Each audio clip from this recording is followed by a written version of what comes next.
Fala moçada, e aí, tudo bem com vocês? Bora lá então para mais uma aula da nossa plataforma. Não perca a cabeça. Estudar não precisa ser chato, não é verdade? Então vem com o Little Black aqui para mais uma aulinha nossa de sociologia, galera. Pois bem, o tema de hoje, globalização. É um tema que ele cai só sempre no Enem e em muitos vestibulares do país. Não dá para passar por esse tema de um modo despercebido. A gente precisa muito valorizar esse debate sobre a temática da globalização, né?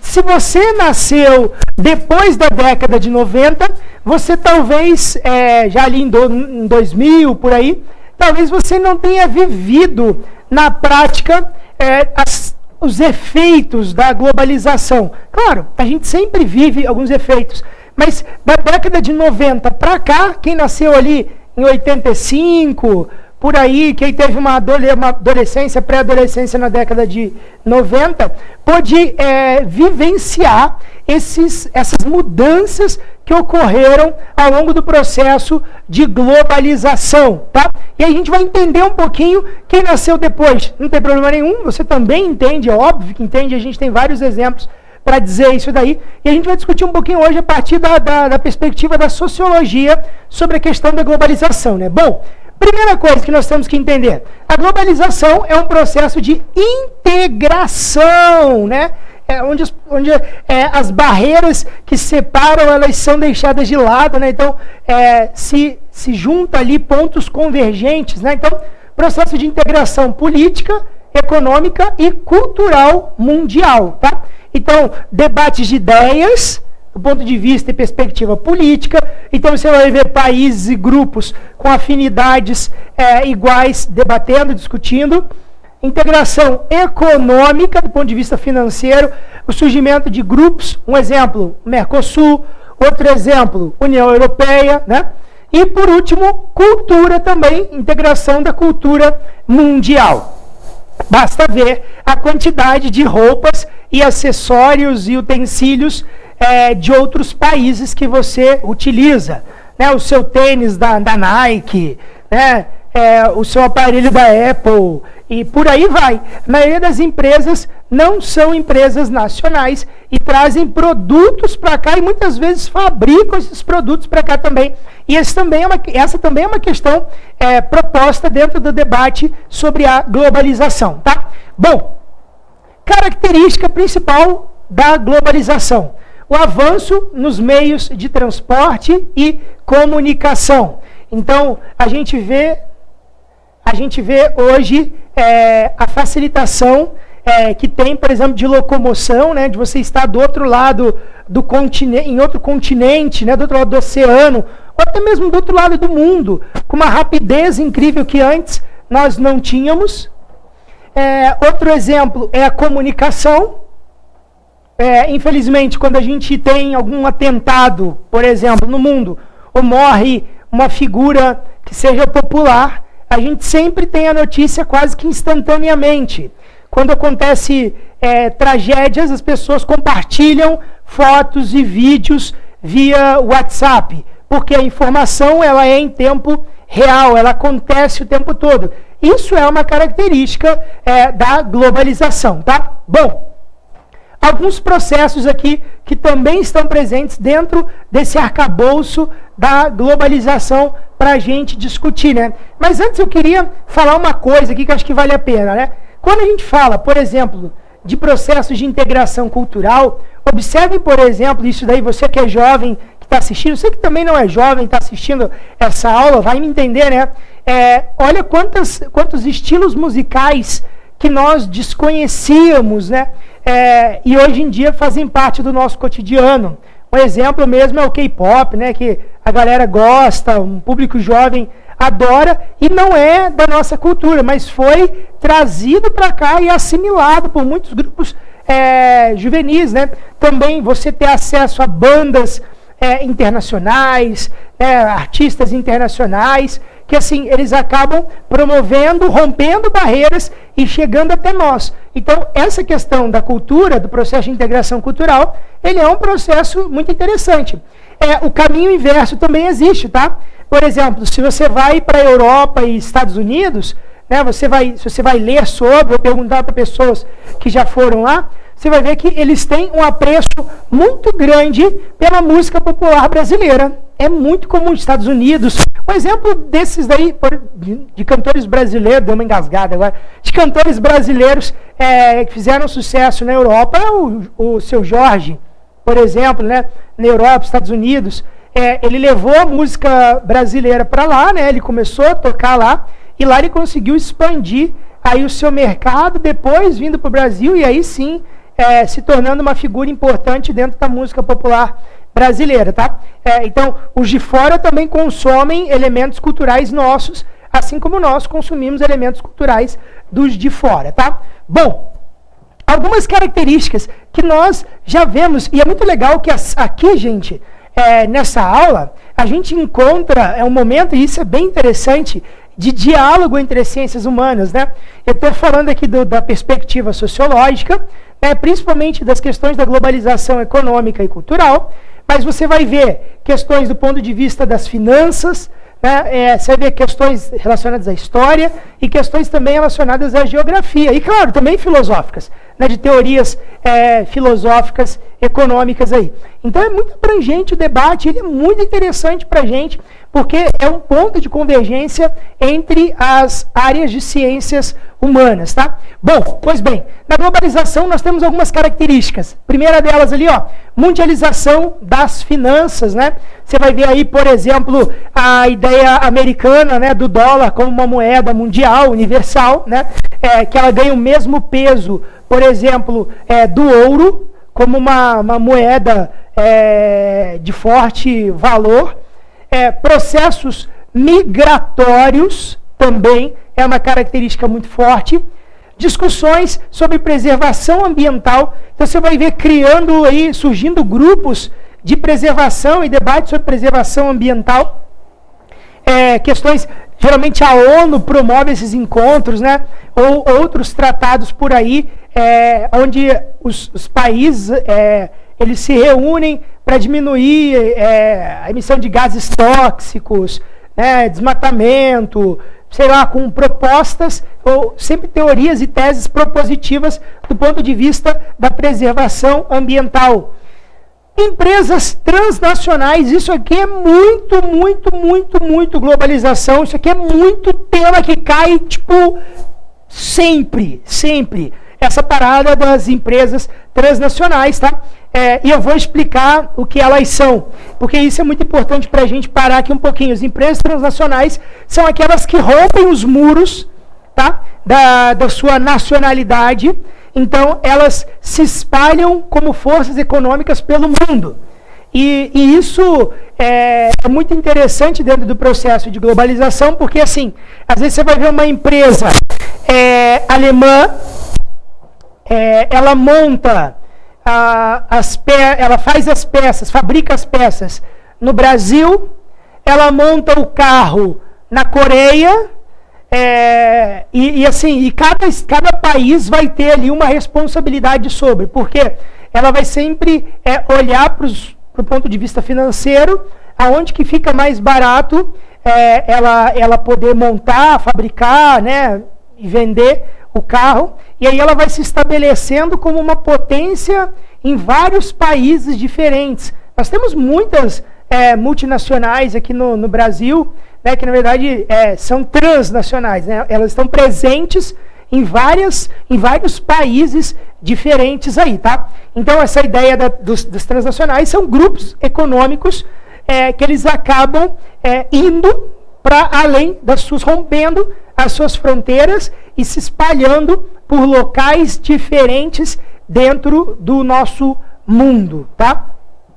Por último aqui, dessas características, a formação de blocos econômicos, que a gente falou também ali em cima, né? A criação do Mercosul, da União Europeia, exatamente com o intuito de fortalecer as negociações e também fortalecer os países que fazem parte desse grupo, que compõem esse grupo, tá? Pois bem, há um debate muito interessante, e isso pode ser uma questão que pode cair às vezes no Enem, né, como uma crítica, um debate sobre a questão da relatividade do livre mercado, que é um ponto muito forte de debate da nossa questão da globalização, tá? Por exemplo, você vai ver empresas transnacionais que são dominantes em alguns países, e aí tem uma crítica muito pertinente a essa questão do livre mercado, uma teoria liberal aí, político-econômica, que vai gerar um debate dentro do processo de globalização. Vários setores econômicos controlados pelo grande capital e corporações transnacionais. Ou seja, a menor empresa, ela não se sustenta dentro de uma competição com aquelas empresas, às vezes, que são de outros países e têm um poderio muito maior. E aí você pensa assim, mas aí é liberdade de mercado, né? Mas ela é uma liberdade de mercado que, na verdade, ela tem uma dominação. Porque quem tem mais vai se sustentar. Então, o cara que quer empreender, o cara que quer tentar ocupar um espaço para tentar competir de algum modo com essas empresas, ela não consegue. Ele não consegue. Mas o que acontece também, às vezes ele é absorvido por essas empresas também. Tá? Essa é uma outra característica muito própria desse sistema. Então, às vezes, você vai ver lá uma empresa pequena que produz algum tipo de peça e ela acaba sendo absorvida por uma empresa transnacional que vai acabar trazendo ela para dentro de si, porque assim ela soma forças. Mas aí a gente vê um problema dentro da questão do livre mercado, né? Porque ele tem a liberdade, mas não há garantias para que o pequeno empreendedor ele consiga competir com as transnacionais. Porque a gente sabe que uma multinacional ela injeta muito dinheiro dentro de um país. Mas ela só não injeta, tá? Eu acho que é muito interessante pensar nisso. Ninguém vem de graça. Só vem para cá porque há benefícios. Só se estabelece dentro de um país, dentro de um determinado estado, dentro de uma determinada cidade, porque há garantias de sustentação para que isso aconteça. Então, há isenção de impostos, taxas mais baratas, alguns benefícios, para que a empresa ela fique lá. Claro, ela gera emprego? Gera. Mas aí é muito maneiro a gente pensar que há políticas que favorecem a essas grandes empresas, enquanto que aquelas menores não são favorecidas diante dessas transnacionais. Legal esse debate, né? Fica de olho nisso, porque isso é uma questão que ela pode vir um dia ser problematizada num tema de Enem, né? Sobre a questão do liberalismo ali, né? Desse livre mercado, da questão da competição, dessa igualdade ou desigualdade, essa disparidade que às vezes acontece, tá? Beleza? Bom, mas há coisas legais dentro da globalização, óbvio que há, né? Inúmeras coisas legais. Uma delas, no caso, a globalização, ela possibilita acesso aos bens. Redução da taxa alfandegária é uma delas, né? Até na década de 90 era muito difícil você ter acesso a coisas de outros países, a recursos maneiros de outros países, né, coisas importadas. E aí, com a redução desse protecionismo, você consegue hoje ter acesso, comprar coisas, né, trazer coisas de outros países por taxas muito mais acessíveis. Na década de 90, quem tinha algumas questões que eram importadas eram pessoas ricas. A pessoa que era de classe média, média baixa, ou baixa mesmo, ela não tinha acesso a algumas questões internacionais, porque só quem tinha recurso financeiro que conseguia acesso a isso, né? Tranquilo? Bom, críticas aqui à globalização. E aí, questões para a gente debater. Entenda, quando nós estamos num debate acadêmico, nós não estamos pegando tudo e falando assim, uhul, nada presta, vou jogar fora. Não, não é isso. E o Enem, uma das competências dele é exatamente analisar a sua criticidade, seu posicionamento e a sua capacidade de análise sobre os problemas da sociedade, tá? Então, um problema da globalização. As 3 pessoas mais ricas do mundo somam mais riquezas que os 48 países mais pobres. Bah! Isso é um baita de um problema, isso é um baita de um dilema para a gente discutir. Porque você vai ver ali que nós temos 3 pessoas que desfrutam de uma vida maravilhosa e ninguém está aqui discutindo mérito, se merece, não merece. isso é outra coisa, né? Mas a questão é a seguinte, essa defesa, né, de uma abertura, de um livre comércio, ela nem sempre favorece. E, gente, é muito interessante você pensar que existem grandes empresas que se estabelecem em países pobres exatamente para explorar os recursos e a mão de obra desses lugares, tá? O capitalismo, ele não é um anjinho, e é muito importante a gente entender. É legal? É maneiro? Mas não é anjo. Às vezes as pessoas endeusam as coisas e não deve ser dessa forma que deve ser feita a leitura. Há os seus problemas também. Quando nós falamos de humanidade, vemos que 3 pessoas detêm a riqueza de 48 países mais pobres, nós temos um problema para discutir aqui, né? Sem dúvida alguma. E o Milton Santos, ele é um importante geógrafo, ele coloca para a gente 3 características da globalização, né? E 3 pontos para a gente encerrar a aula e a gente pensar nessas questões como elementos aí de debate. Primeiro, a globalização como fábula. Fábula porque é uma historinha inventada, floreada para agradar as pessoas, que na verdade não é assim. E de fato, a globalização, ela vem como uma tromba d'água, arrastando tudo. Não tem como a gente ser alheio aos processos, né? A gente usa aí roupas que são produzidas em outros países, tênis, nós consumimos comida que vem de outros lugares, né? Às vezes você vai ver o nosso país sendo um baita produtor. Quer ver um exemplo? Soja. O Brasil, se não me engano, é um dos maiores produtores de soja do mundo. Você come soja na sua dieta da semana? Né? Mas outros países consomem muito, mas muito a soja. Né? E mesmo o Brasil, sendo um dos maiores produtores do mundo, a gente não vê esse recurso aqui. Isso é interessante para a gente debater e discutir, né? Então, primeira ideia, a globalização como fábula. Segunda ideia que o Milton Santos, importante geógrafo, coloca, a globalização como perversidade. A globalização é perversa na forma como ela age dentro da sociedade. Quando a gente olha, por exemplo, que 3 pessoas detêm riqueza maior que 48 países pobres, isso é um problema, né? Isso é um problema. E aqui não é um debate do tipo, ai, socialista, ai, comunista. Não, estamos falando de seres humanos, né? Nós habitamos esse mundo, esse planeta. Então é importante pra caramba essa nossa preocupação global. E não só olhar para o nosso umbigo. E não significa também, vamos tirar as riquezas desses caras e dar aos pobres, fazendo como São Francisco de Assis. Não, não é isso. Mas a gente precisa problematizar e não pode olhar para isso como uma indiferença, que é um dos piores problemas do mundo hoje em dia. A gente é indiferente ao sofrimento do outro. A gente não se importa com a dor do outro. E isso é um baita problema para nós discutirmos, tá?